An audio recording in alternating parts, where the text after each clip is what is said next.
Hello, everybody. I'm Jane Tiberio, and you're listening to Healing Outside the Box. I just wanted to let you know that I'm taking a week off because I'm involved in another writing project. So I'm putting up an episode from last year that I hope you will enjoy. The episode is on the logistics of eating healthy while saving money.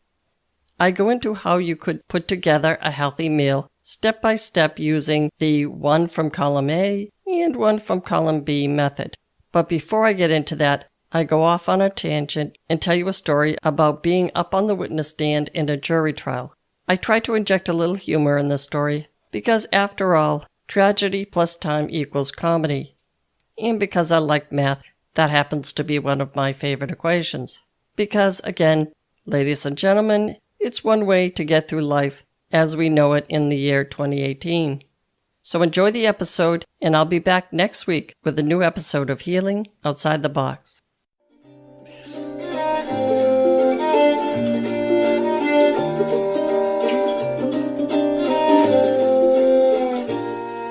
Hey there, I'm Jane Tiberio, and I'm a nutritionist and a wellness coach. Welcome to Healing Outside the Box. Today is episode 132, and I'm calling it Part 2, The Logistics of Eating Healthy While Saving Time and Money. Now, I'll get to that in a minute, but first I want to tell you a story that has absolutely nothing to do with the subject of eating healthy.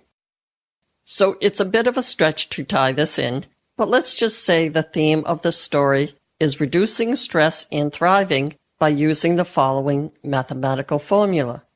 Tragedy plus time equals comedy. I happen to enjoy math, so that's a favorite of mine. I imagine we've all heard that saying, but let's break it down. Now, when people suffer some terrible or stressful incident, people may ask, is it too soon to make this into a joke and all have a good laugh/chuckle? Or they may say, how can you tell if it's too soon?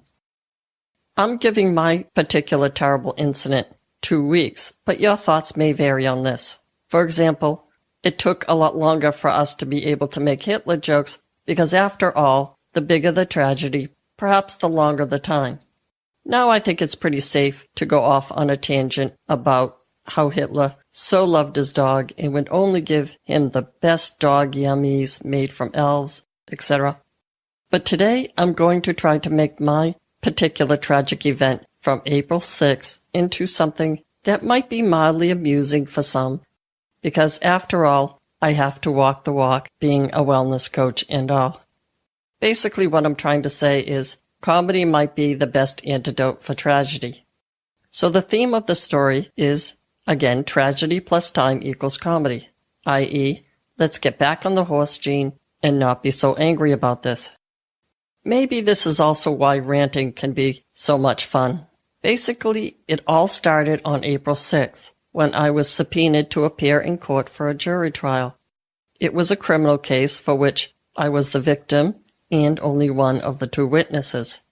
Actually, it started 2 years earlier, on February 18th, 2015, when a personal care attendant that had been hired to take care of me held me against my will and threatened to kill me unless I gave him money. As some of you may know who listen to this podcast on a regular basis, I have muscular dystrophy and can't lift my arms or legs against gravity. So all he had to do basically was unplug the phone lines and shut down my computer, and I was completely helpless. After threatening me, mocking me, and some general out-of-controlness, he pulled out his cell phone and called unemployment. He told me, you're going to talk to unemployment and get me unemployment. Now, I agreed to anything that would get me out of this situation, so I told him, sure, I'll do it. When he called, we got the message, your call is important to us. Please hold. It will be 45 minutes to speak to one of our staff. He then told me, I guess we'll have to wait, won't we? Well, I guess we did. And we waited, and during this whole time, I'm trying to stay calm, even though I was pretty terrified, and I tried to think of different things I can say to get myself out of this situation. Finally, I said, if you put me in this wheelchair and I use my computer, then you won't have to hold the phone to your ear. He actually bought this and put me in my wheelchair. So instead of calling the unemployment office, I called 911. He immediately turned off my computer and took off, but the call to 911 had already gone through. The nightmare was finally over in about 2.5 hours, but the sequel to that nightmare would begin on Thursday, April 6th, when the case goes to the jury. On the morning of that day, I was waiting in the hallway inside the courthouse with my sister, who was on the phone with me at some point until the police arrived, and therefore was my only witness. At 9 a.m., the big, huge wooden doors to the courtroom opened up in a Wizard of Oz kind of way, and we were told to enter. Everybody started to sit on the left-hand side of the benches, so I naturally went over to the right-hand side and was told by a court officer, "You can't sit there. You have to sit here," and he pointed to the left side. Well, I've been sitting in a wheelchair for about 25 years, so I guess it doesn't matter if I sit on the right or the left. Eventually, I got to figuring out that the jury pool got to sit on that side, the benches on the pristine side of the courtroom. About half an hour later, 30 people walked in and sat on all those nice, clear benches. This is the moment when I realized that justice is truly blind, because what I saw before me was a jury of my peers, and it was a scary thing. Sitting there on the Group W bench, there was all kinds of mean, ugly, nasty-looking guys on that bench. In the event you are not familiar with Arlo Guthrie, I'm making a reference to Arlo Guthrie's 18-minute song called Alice's Restaurant. In this song, and yes, I'm going off on a tangent here, Arlo gets invited to Thanksgiving dinner in a small town called Stockbridge, Massachusetts. I'm familiar with this town, been there a few times, and yes, indeed, it's quite possible that they had only 1 or 2 police cars back in the 60s. So an overzealous cop in Stockbridge decides to make a real crime out of Arlo Guthrie's littering. So Officer Opie took his 27 8x10 colored glossy pictures with circles and arrows and a paragraph on the back of each one, and then they all get arrested and dragged into the courtroom the following day.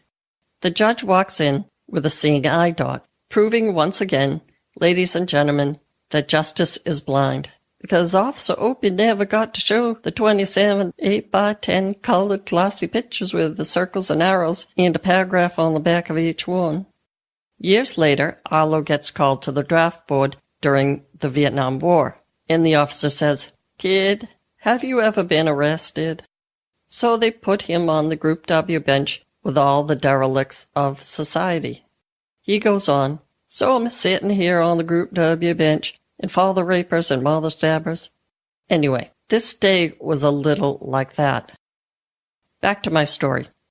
I don't mean to be critical, but these 30 people selected for the jury looked a little like they were there for the bologna sandwich. But the joke was on me, because they actually got a slice of pizza and a Pepsi while I had to sit on the witness stand for 2 hours. I didn't get to hear what was actually going on with the jury selection process, but suffice it to say that every time someone was let go, my sister and I would look at each other as if to say, what was wrong with her? Well, there is apparently something wrong with a lot of people, and I do include myself in that, but they finally narrowed it down to 6 people, 4 men and 2 women. One by one, these 6 people walked up and took their seat on what could only be described as the Group W bench. I imagine all of these 6 people had committed crimes of one sort or another. Perhaps they had slapped their significant other around for overcooking the chicken, or maybe they were just litter bugs. I suppose it's not their fault that they are seeing things through the eyes of the defendant. But with those same eyes, they looked at me as if to say, "We don't like your kind." My kind being, of course, the kind that presses charges when an alleged crime may have been committed. But all 6 were equally miserable, as was I. Now, I know I sound like the defendant and not the victim in this court system, where justice is so very blind, but there seems to be almost no difference between the two. Now, where I was sitting, which actually was in the aisle next to the unmentionable side of the courtroom. I looked to my front and left, about 45 degrees to my left, because, ladies and gentlemen, they want you to be precise in the telling of the tale so they can trip you up when it is actually 50 degrees to my left. So somewhat to my left, I saw a person whose hair looked vaguely familiar to me. Sitting there on the unsavory side of the courtroom was a person that had crossed my path over 2 years ago. She had worked for me as a personal care attendant for only about 2 or 3 weeks. As I recall, she seemed agitated at times, was pale-faced, and seemed to squirm in her chair a lot. She belonged to a group of people that justice seekers may call pill seekers, or may not. But since justice is blind, that wouldn't matter. She was the star witness for the defense. Minutes after I spotted her, the defendant's lawyer stood up and said something to the effect, "I have a corroborating witness who will testify to the fact that Jean Tiberio was always saying, 'I'm gonna die this and I'm gonna die that,' whenever she wanted to get her own way." Quite honestly, the judge looked irritated that the defense attorney was mocking the victim, but because justice is so very blind, he allowed it to go on. I was the first one to go up on the witness stand. Now, I had no idea that I would be up there for almost 2 hours, but maybe it's a good thing that I didn't know ahead of time. Everyone was a little nervous when I wheeled up the ramp to the witness stand, and I'm wheeling up, and the ramp is a little steeper than it should have been, with the ADA laws being what they are. So towards the end, I started to go slower and slower, and I'm sure people were straining to see if I would make it up the ramp into the witness stand, but I did. I imagine that the judicial system doesn't see a lot of wheelchairs. A seeing eye dog, yes, but power wheelchairs, maybe not so much.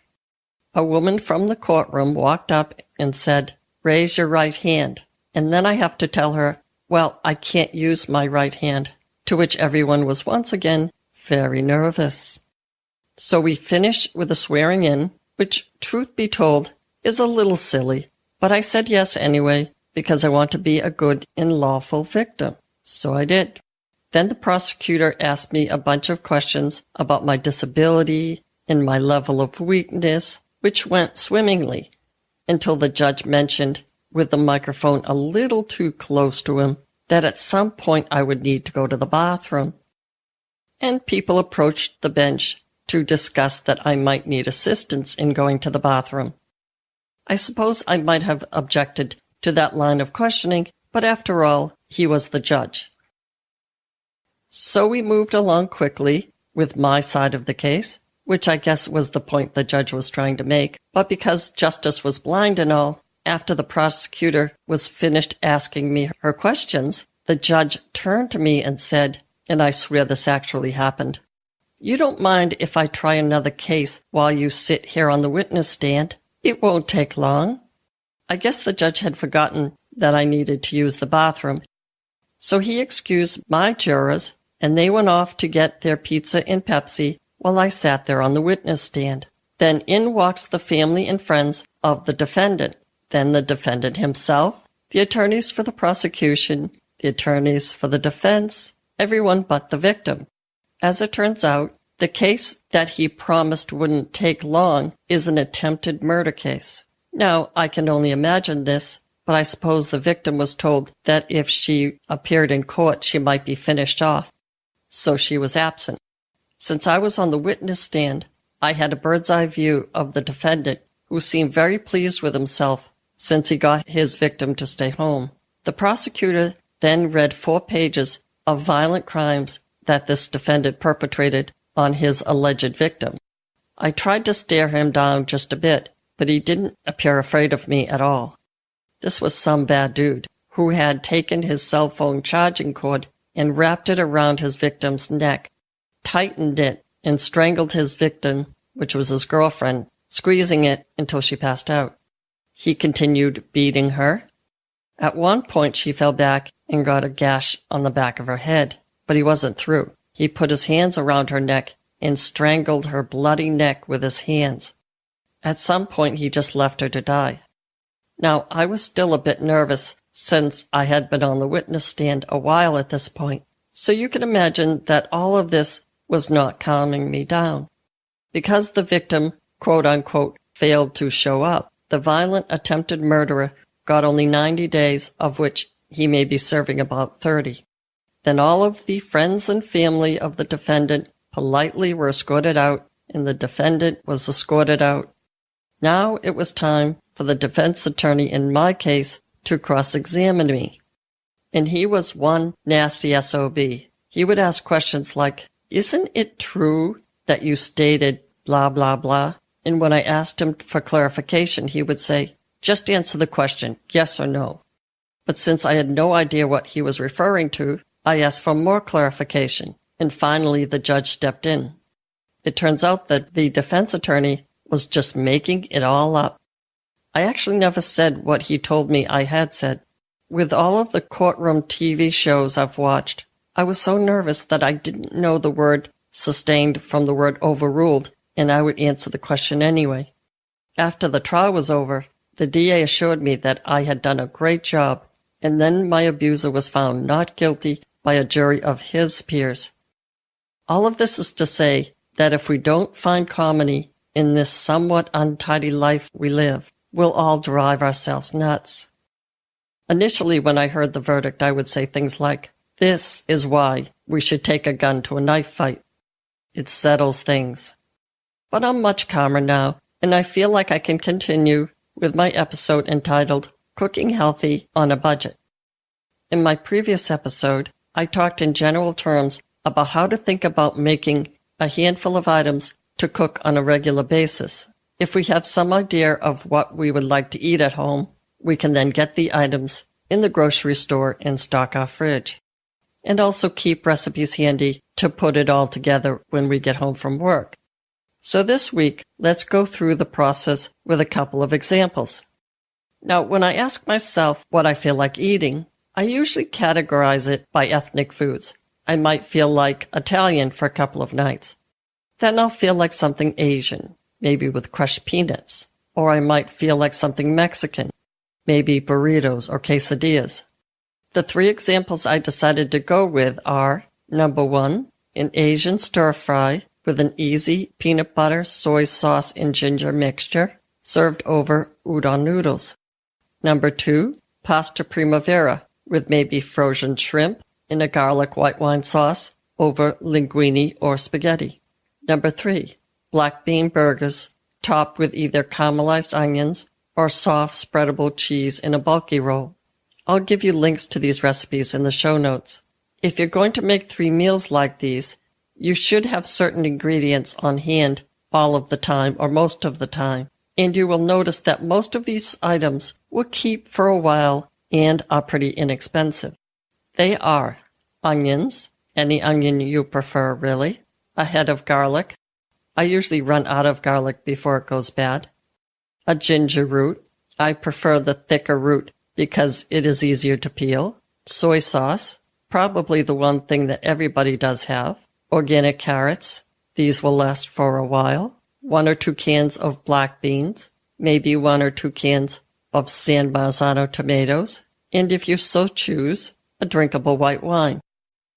A good quality imported olive oil and an organic brand of milder vegetable oil are both things that most people can keep in their cabinets for a while.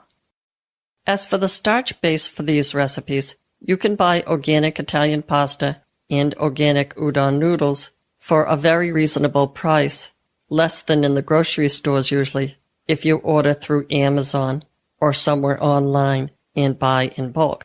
Dried pasta is also relatively inexpensive and lasts a long time. I will give you a few links to where you can get these in the show notes. I'm not profiting from any particular brand. I just happen to have my favorites. Okay, so I want to make 3 recipes with enough left over for a second meal. I need to get a few perishable items in the grocery store. For the Asian stir-fry, I could use basically whatever I feel like for Asian meals. It could be broccoli, bok choy, pea pods, scallions, or any kind of cabbage. For the Italian meal, I could use grape or cherry tomatoes, spinach, fresh basil, broccoli, or asparagus. For the black bean burgers, I could pick up some fresh bulky rolls, mushrooms, and a nice soft cheese like a brie or a garlic and herb cheese spread, or even cheddar cheese, maybe also lettuce and tomatoes. If I decide against the black bean burgers and want something Mexican, I might try a burrito. Then I would just need to buy the flour tortillas, maybe a sweet pepper and or a hot pepper, and that's it because basically I already have the onions and garlic. If you like refried beans and happen to have red beans in your cabinet, once again cheap and easy to store for long periods of time, you could fry up onion and 2 or 3 cloves of garlic, a dash of cayenne pepper, add the rinsed can of red beans, and put it all in the blender. Voila, you have refried beans that will help make your burrito or taco stick together. This is all basically a concept that I like to call one from column A and one from column B. In other words, we're thinking about a protein, a vegetable, maybe 2, a few herbs and spices, and a starch. It doesn't have to be complicated to be good. So in conclusion, I want to say this. Like everything else in this great yet imperfect world, the more we work at something like this, the easier it gets. And we can certainly all join forces with each other to do what's really important to us.